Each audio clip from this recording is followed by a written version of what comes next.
on the clinical associate in psychology. We're going to be giving you information from the employers and UEA on the role. My name's Ben Chandler. I'm a workforce transformation project officer working with the Norfolk and Waveney Health and Care Partnership, and I'm here helping support this new role as recruitment into NSFT and CPFT as we go. So first, just a couple of bits of housekeeping. We're going to be doing a mixture of recording and transcription of this session. So we'll be recording the initial presentations, and then when we swap to the Q&A session at the end, we're then going to turn into a transcription session so that everyone can speak freely, knowing you're not being recorded, and I'll use that transcription and turn it into an FAQ fact sheet. Mics and cameras, if you make sure all your mics are muted as we're going forward, and your cameras can be on or off, whatever you feel most comfortable with.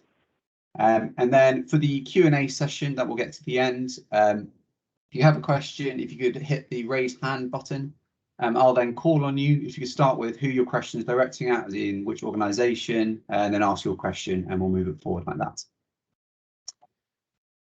So as part of the agenda, so we've got three short presentations followed by a Q&A session, and then at the end I'll touch on the recruitment timeline to give you an idea of exactly when the job advert's going to go out, when you're going to start, along those lines. So we'll start off with NSFT, we'll then move on to CPFT, and then finally the talk from the UEA. So on that, I'll now hand over to Dr. Marco Pellegrini to do your presentation from NSFT. Marco. Thank you, Ben. But first of all, I would like to thank Ben for organizing this, because it's a very good opportunity to talk about this role, and it's been organized in a very neat and structured way, which is what makes me feel hopeful about how we can give the information. So a big thank really to Ben for doing this. So I'm the lead consultant clinical psychologist for Great Yarmouth and Waveney Care Group in Norfolk and Suffolk NHS Foundation Trust. I happen to be also one of the two CAPS coordinators. So in our trust, we've decided to have two people. Our trust is fairly big, as you probably know, to have two lead consultant psychologists that would take on the role of coordinating the role at trust level. Also to give it a little bit more consistency, helping to resolve some of the, remove some of the obstacles if they might present, and also to really to give it a big push, because we think this is an important role that we are developing. So what I'm going to do, I'm going to present briefly. We decided to try to be brief with presentations to give space to questions. Of course, I hope now that I will. I would keep my promise. If I don't, please, Ben, let me know. Give me a slap on the wrist.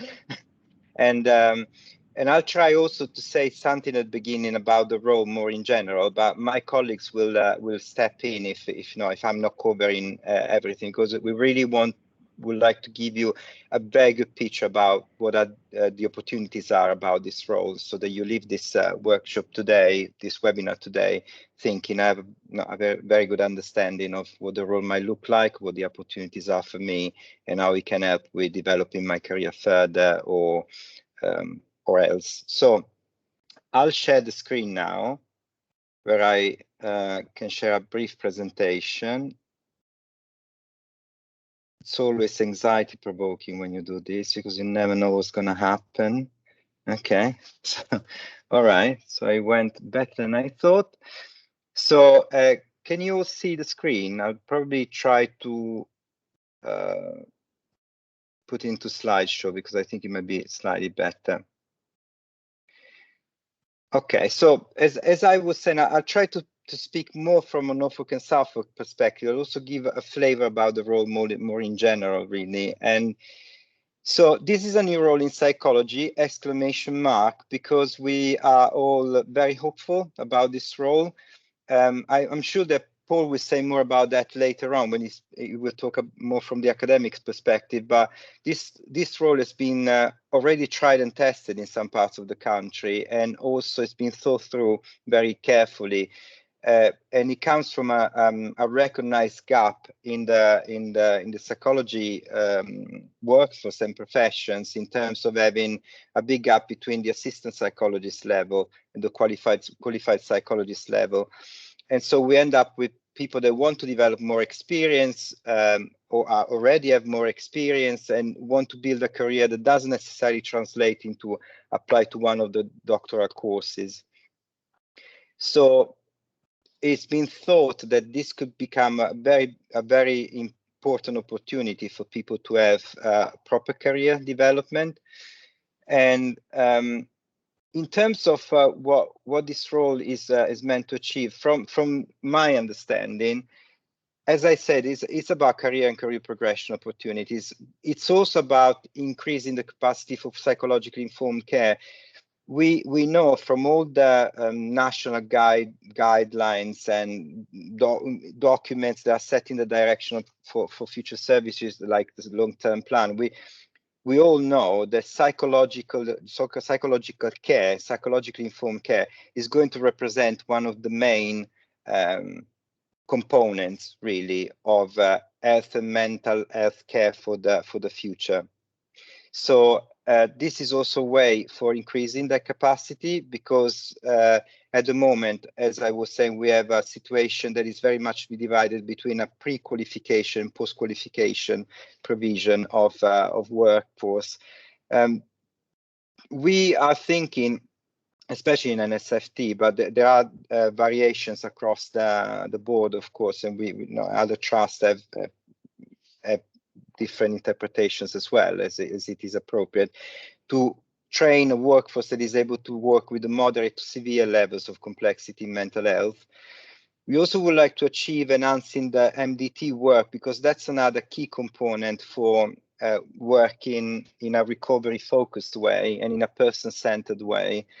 It's working as a multidisciplinary team. So embedding the psychological work and the psychological principles within the MDT, reducing silo working, so the traditional referring from one specialty to the other. And we think that CAPS will be key for this.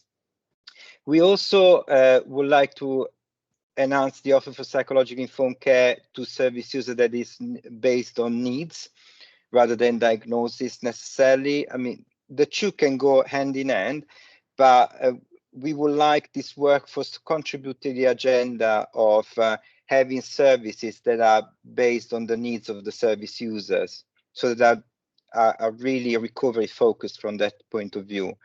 Examples of this can be the trauma-based issues, emotional complex issues, and so on. In terms of locations, in NSFT, is going to be CMHTs. So that one important thing, I think Paul will explain that more in detail, but the CAPS have a scope of practice. So the cohort of CAPS that we are looking into recruiting is going to have adults in the lifespan as a scope of practice. So we're going to have them in adult community mental health themes and all their other community mental health themes, and in youth themes as well. We also have one CAP that will do some work in acute service, will be based in an acute service in an inpatient area. So moving on. So what will CAPS will do, again, I have to emphasize there might be variations across the different services and across the different trusts, but generally speaking, we would see CAPS contributing to doing formulation, promoting formulation as an intervention, supporting the assessment of psychological mental health needs. That is both with formulation-based assessment, but also with more structured assessments. Psychoeducation, so being able to develop and deliver psychoeducational interventions for service users, and targeted interventions as well, individual and groups. We would like CAPS to contribute to the training of staff, to increase the capacity of staff who work with psychological principles, promoting team-based psychologically informed care, as we were discussing before. We think they'll be keen in enhancing the reflective ability of teams, also contributing directly with reflective practice, and we think they play a key role in services evaluation as well.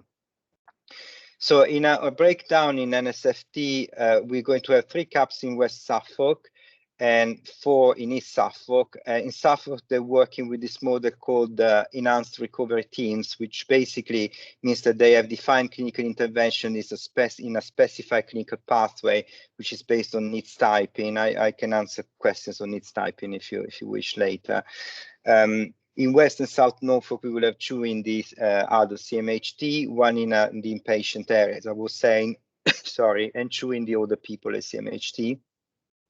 In North Norfolk and Norwich, we will have 7 in the other CMHTs, 1 in the older people. In the Norfolk Children, Family, Young People, we will have 4 in the youth teams. And in Grey Yarmouth and Way, we will have 3 in the other CMHTs and 1 in the older people. All this that you see West Suffolk, East Suffolk, they're all care groups because NSFT is now divided into care groups.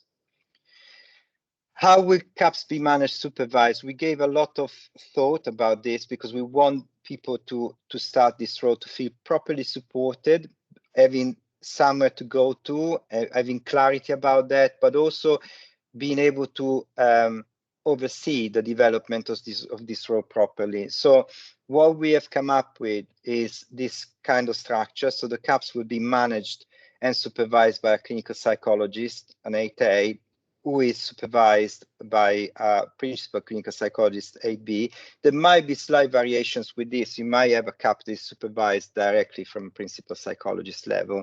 We'll keep flexibility with that.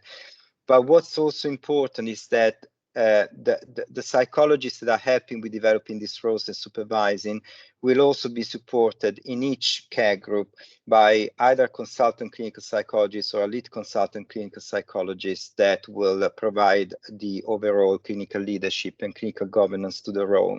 And at the top of this, we also have Laura Cappellino and myself, who are the CAPS coordinator. So we will be able to provide further support in terms of developing this role. So we thought about a robust way to manage and supervise and give clinical governance to this role.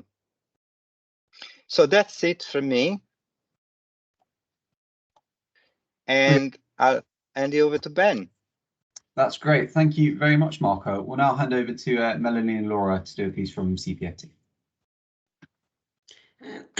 Laura, are you happy for me to share, and then I can pass over the presentation? So we've joined these together, but I'll present the first half, and Laura will do the second half. Just see if I can do this.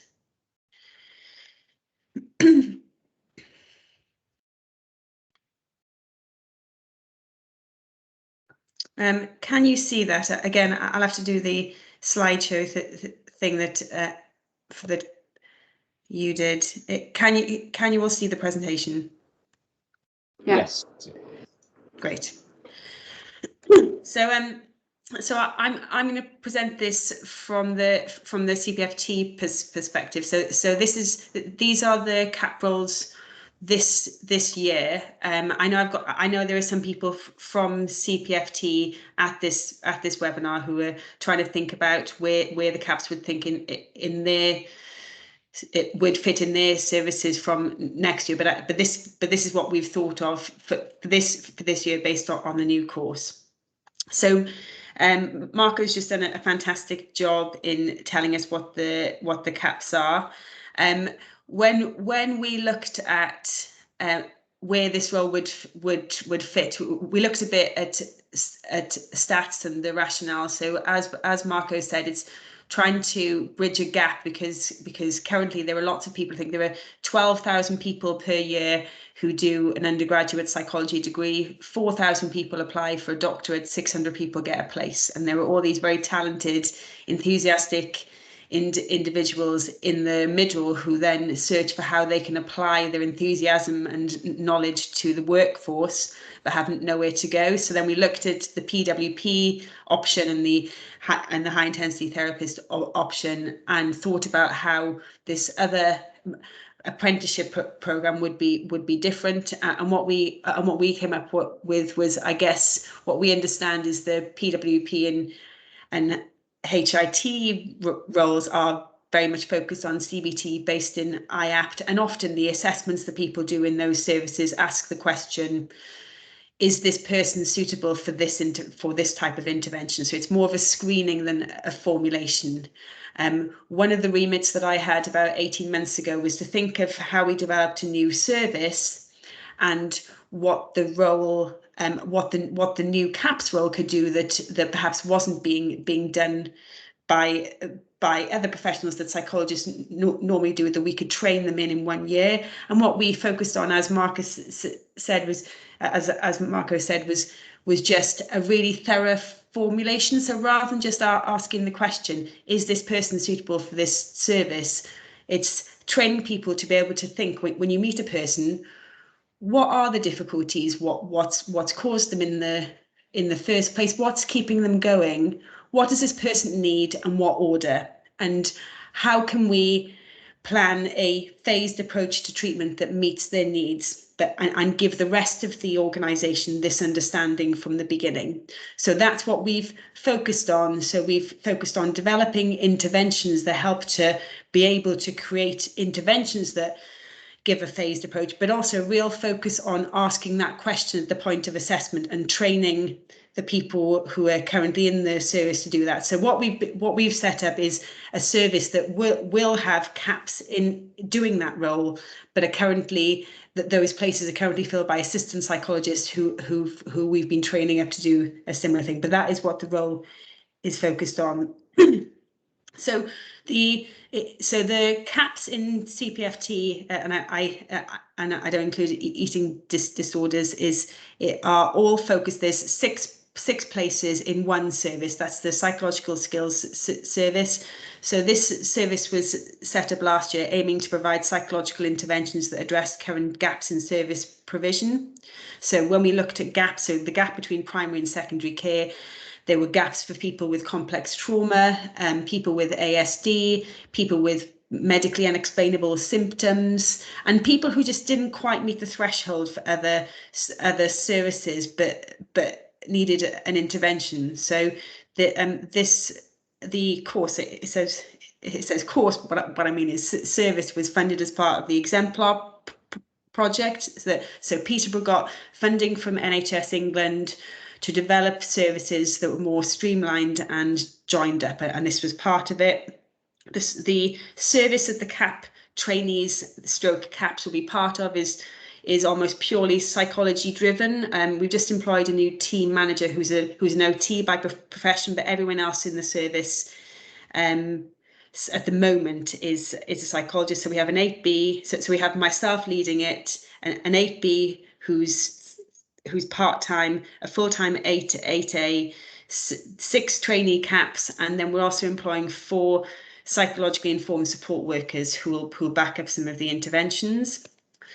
And then the role involves doing psychological formulations, really thinking about when we see the person, just asking those questions, trying to make a plan. What's the difficulty? What order? Who should do it? Delivering brief psychological interventions. So we have a series of individual interventions that tackle the target: anxiety, behavioural activation, hearing voices, and greater exposure, and facilitating group programs that we've developed that focus on understanding complex trauma and trauma stabilisation skills. Developing emotional and relationship strategies for people with ASD, a compassion-focused therapy group, an ACT group, so ACT is acceptance and commitment therapy for persistent physical health problems, and a schema therapy group. So people who work in the service get full training in each of the therapy training and supervision, so that because there are a number of models that we've used to fill the gaps in services, and so we give people training and ongoing supervision. People get individual supervision, group supervision, and regular check-ins in the mornings where we look at cases. And the other part of the role will be to keep developing and modifying interventions. And I need to go back, and the post is based in the town hall in Peterborough, but a lot of our work at the moment is online. Melanie, sorry to interject. Your PowerPoint has frozen, so we can all only see slide number 1. Oh, well, that is sad. Could you hear me? We can hear you, Yes. we just can't see anything, really. Okay, well, in that case, I'll just, hopefully that made sense just as talking, and I'll try and just, Laura, perhaps if you wanted to try and share the slides, then I think. I will do.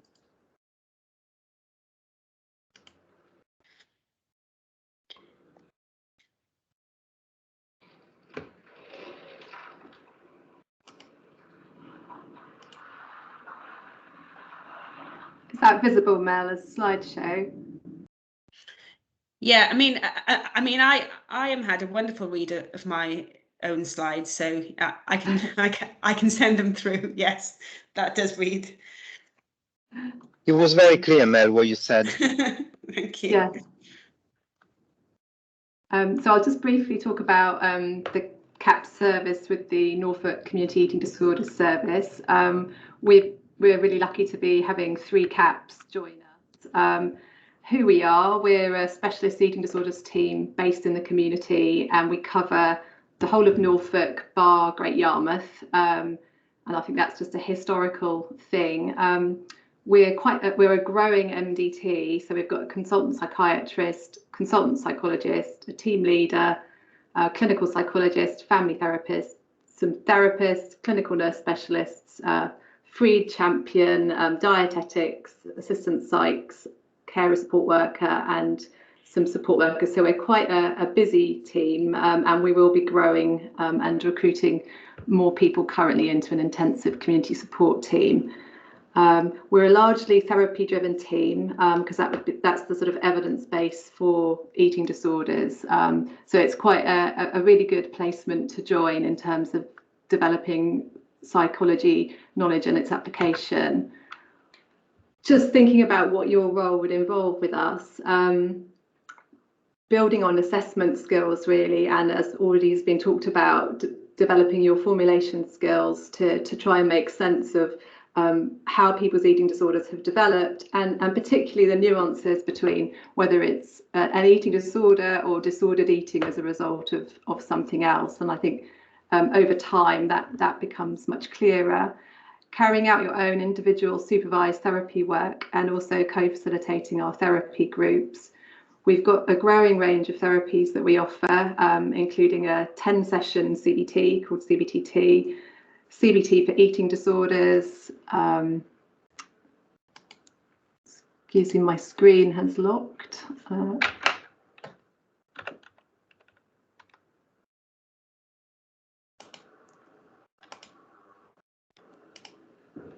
You have to excuse me, my system 1 has just taken over.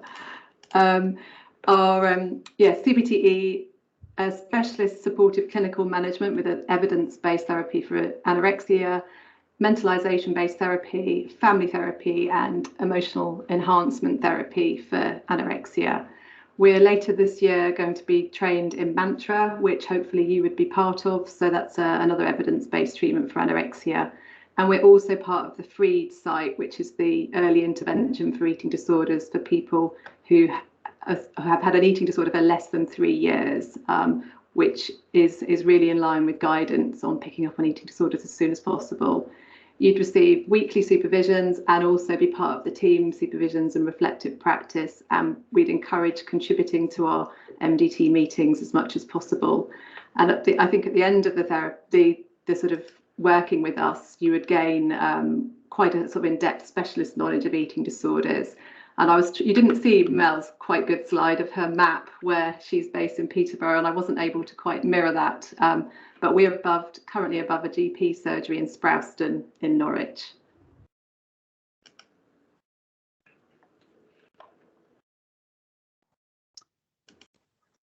Brilliant, that's great. Thank you very much, Laura and Melanie. I'll now hand over to Paul Fisher from the UEA. Thanks, Ben, and thanks, Melanie, Laura, and Marco. It's really great to hear, all the where all the CAPs will be based in services, and to I know I've been part of these discussions, but to hear further about all the sort of support mechanisms that will be around the new CAPs. So here's my moment of can I make this work? Bear with me a sec. Here's my presentation. Can everybody see that? Yes, all good, Paul. Okay, great. Oh, sorry. Right, so yeah, here's a brief overview of the course that we're running at UEA. And I'm Paul Fisher. I'm a clinical psychologist by background. Indeed, I've worked in NSFT for a number of years, but I'm now fully at UEA. I'm a clinical associate professor, and I will be the program director for the new CAPS course. And so I've been working with Ben and indeed with Marco, Laura, Melanie and others really for the best part of a year now, as we've collaboratively developed our CAPS course for the region and our CAPS offer. So hopefully that's of interest to people. So here's my slide, kind of trying to have a take on what CAPS is. Well, CAPS is about training people in the fundamentals of applied psychological practice. And it's really about those kind of core competencies of the profession as sort of thought about by the BPS. So it's about assessment, formulation, intervention, and evaluation, those kind of core skills that are needed in the clinical work that we do, regardless of what setting that we're in. And CAPS are designed to provide an evidence-based intervention, but echoing what Melanie was saying, very much based on an individual formulation. So in contrast to, say, PWPs or HITs who do great work in IAPT, but this is working perhaps with more moderate to severe presentations, and so it's about understanding that evidence base but then developing formulations based around that individual person and their individual need. And it was interesting, and I completely echo what Marco said earlier about thinking in a more sort of trauma-informed way. Now, research and evaluation is also part of the course, so there will be some training regarding research and evaluation, but it's perhaps more within a local context to enable local developments. So, for example, audit, service evaluation, undertaking literature reviews to solve particular difficulties in a particular context. And for further information, I will put it in the chat, but I can't see it at the moment, so I won't do it now. For further information about the role, a really great place to start would be this document that I've got here on the right, which is called the Occupational Summary. So this course and this role is part of a degree apprenticeship, which we can talk about in a bit. And all degrees apprenticeships are about training people into a profession, and that profession needs to have an occupational summary. Basically, what is a CAP? What are they trained to do? What knowledge, skills and behaviours do they have? And there's a document that describes that, and in a sense it's the guiding light for all of us who are involved in this development as to what we need to ensure that CAPS can deliver at the end of their training. So, you know, for those interested, it's a good place to have a look. Also, this course that we're establishing at UEA will be accredited by the British Psychological Society, and there are new refreshed standards from the BPS regarding these kinds of associate courses to take in account of the CAPS development. Okay, so, well, why does UEA, I guess, want a CAPS course? Well, firstly, CAPS is going to join a very broad and ever-increasing sort of training portfolio at UEA. So people will know we have ClinSci-D training, of course, but we also have HIT and PWP training for IAPT. We have long-term conditions and supervision, a top-up training for IAPT, and we have our EMHP training. So CAPS is going to be joining this sort of family of psychological therapy training programs. And it's a very natural fit to us at UEA to want to have a CAPS course. And again, I would echo what Melanie said. We know as a department and as a course that every year hundreds and hundreds of people want to get into clinical psychology training, talented, good people, but are unable to. And also we know that many of those people want to do lots of frontline clinical work, assessments, intervention, formulation, evaluation work, and nationally it's been felt that this CAPS role can help meet increasing demand on services, meet the needs for mental health services to increase, and draw in a group of people who really want to undertake this work but find it difficult to have structured training to support them in doing that so far. So it's a really important thing, we think, nationally and for our region. And that's why there's been a strategic approach across the region to bring the course to Norfolk, Suffolk and Cambridgeshire. And we hope that CAPS helps meet the needs of expansion across the region. Of course, we're a very experienced training provider. And of course, I also wanted to say this might be, it's a new development, but there are already 5 courses up and running in the country, and more are coming online soon. So we are sort of in that first wave of the development of CAP, but we're probably towards the back of that first wave. And since January, there are 5 degree apprenticeship CAPS courses have started, and I think we'll be the 6th to join all in other parts of the country. So I suppose I felt it was useful to say that, but then I felt I should probably also have a good plug for UEA. UEA is clearly a great place to study from my perspective, and indeed from the perspective of all our rankings and ratings. We are gold rated for teaching excellence, and we have very significant experience, of course, within our department of delivering clinically focused courses. We are often always rated excellent for our student experience in national surveys of students. And it's a lovely place to train and study, and we're a very research intensive university, and while this is a very clinically focused course, it can benefit from being in that research culture. So I'm now going to move on a bit more to the details of the course. So in broad terms, it's helpful for everyone to understand this is a master's level training, which means it's 180 credits, and I can tell you a bit about how they split up in a second. It's an 18 months training from start to finish. And so what that means is that you would be a registered student at UEA for the whole 18 months, but all of your teaching will be in the first year, and you will also be working with your employer in your place of work for the full 18 months. Initially, it will be more split between us at UEA and your employer, and after that, it will be much more exclusively in service. So that gives you a really long time to or quite a long time compared to some other trainings, to kind of get a depth of knowledge and understanding about that group that you're working with and how to apply the learning and the skills that you develop to that group, and also to be a part of that team and that service and that culture. It's something called an integrated degree apprenticeship, which basically means that services employ you as an apprentice cap effectively, and as part of being an apprentice cap you get sent off to receive off-the-job training, which basically means that you would come to somewhere to provide that training, and that's the role that UEA is playing within your role. Now, the scope of practice for the cohort is adult mental health, but adult mental health across the lifespan, as Marco said. So we'll be training people to work with adults, and we include in that older adults, but it will be very much about mental health difficulties, working with mental health problems. There are 5 modules for the course. The first 3 modules I put in red because they are the modules where all of the teaching takes place, and they are all the modules that will be taught in the first year of the course. And then there's a module that's called something like clinical. It's called clinical applications. So really that's when you're much more focused entirely in your workplace, and you're kind of gathering the final skills and competencies that you need and demonstrating them to us before you enter something called the endpoint assessment.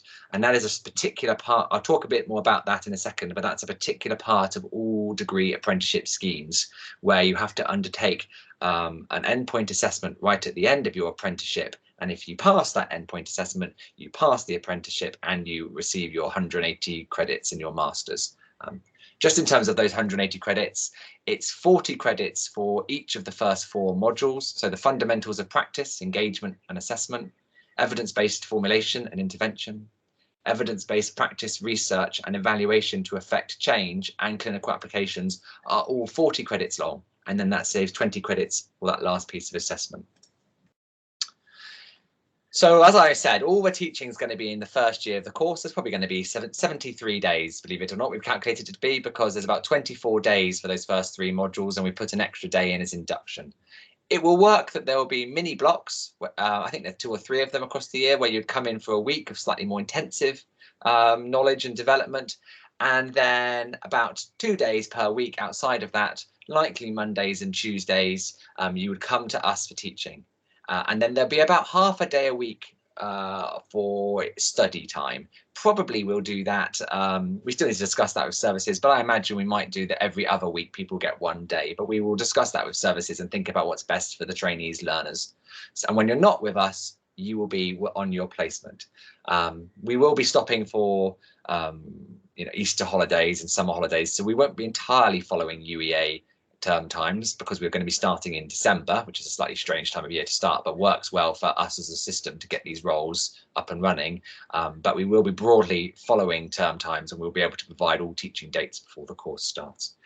Now, it's been a challenging period, well, for all of us, hasn't it, with the pandemic, and including at universities, and we're opting for a blended learning. We've learned a huge amount about online learning during the pandemic, and we also know that our trainees are busy professionals they'll be working across Norfolk, Suffolk and Cambridge, but we also know the value of face-to-face teaching. So our plan will be to have a blended approach where sessions will be delivered at UEA when that's most appropriate and when that works well. So for example, skills practice development, role play, things like that, for example, but also some of the face-to-face content, some of the talk content, but some of the sessions we would also deliver in a more blended way online, to save people travel and that kind of thing. We think that will work really well. The course is going to have a very clear focus on putting theory into practice. So we will be teaching about assessment, formulation, intervention, and we will be focusing it on the scope of practice. And then we will be encouraging you to focus it even further into your particular workplace, into your particular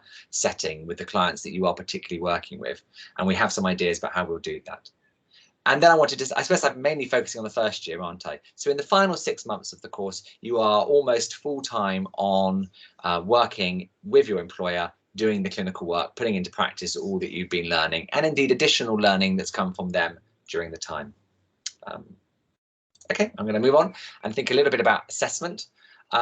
So there are a range of assessments that go through the course, as you would expect for a master's level course. Indeed, there are a number of pieces of assessment.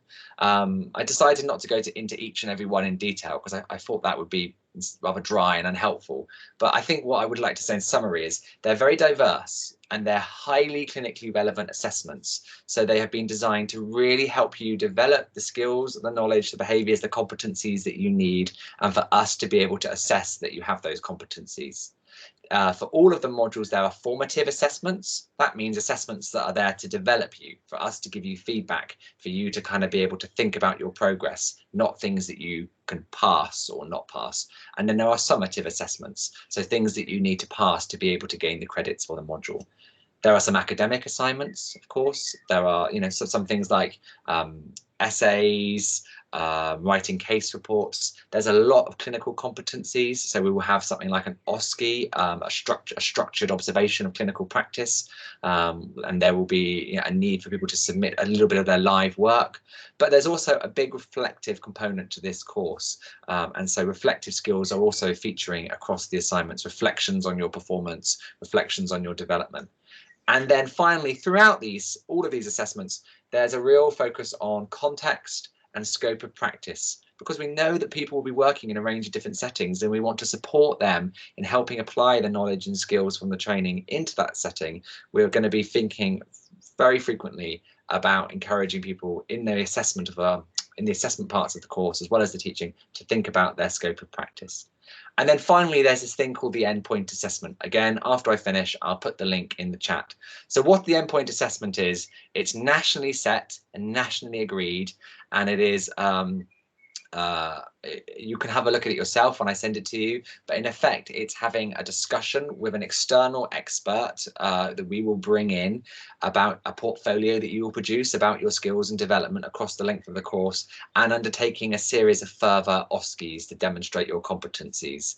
And this is right at the end of the course, and it follows the same sort of approach to normal assessments at UEA and all the same regulations around it, but it happens right at the end of the course. And it's set nationally, and it's a way of demonstrating that apprentices have gained all the competencies they need to no longer be an apprentice and to become a qualified CAP.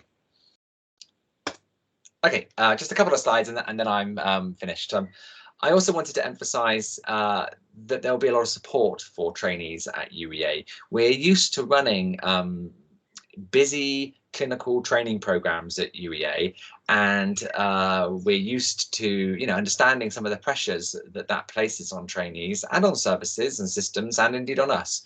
So we will have really important and useful support mechanisms in place. Firstly, every trainee, of course, will have a personal advisor that will be with them for the course of their journey to help them think about the academic sides of the course, but also to provide more pastoral support, and more sort of chance to reflect on development and learning. Everyone, as Marco said, will have a supervisor in service that will be a HCPC practitioner psychologist.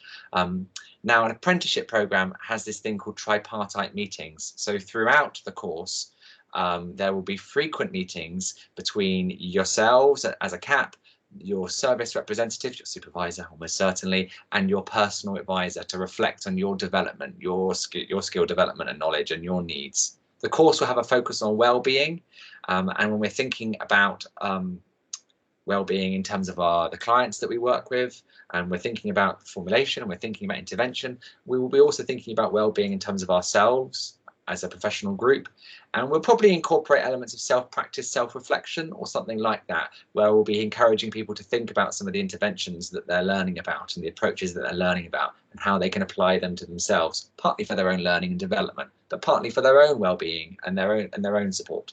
And finally, I wanted to just note that UEA has excellent, I believe, external, wider support systems, and of course, all students at UEA, alongside being able to access support by their employer, occupational health, employer counselling services, etc., can also access the full range of supports at UEA from the student support services, for example, in counselling and therapy support, but also, support with learning and development and specific learning difficulties, things like that. Just about finished, last one. So I wanted to say a tiny bit about admissions to the course, and I think there'll be some more about this in a bit.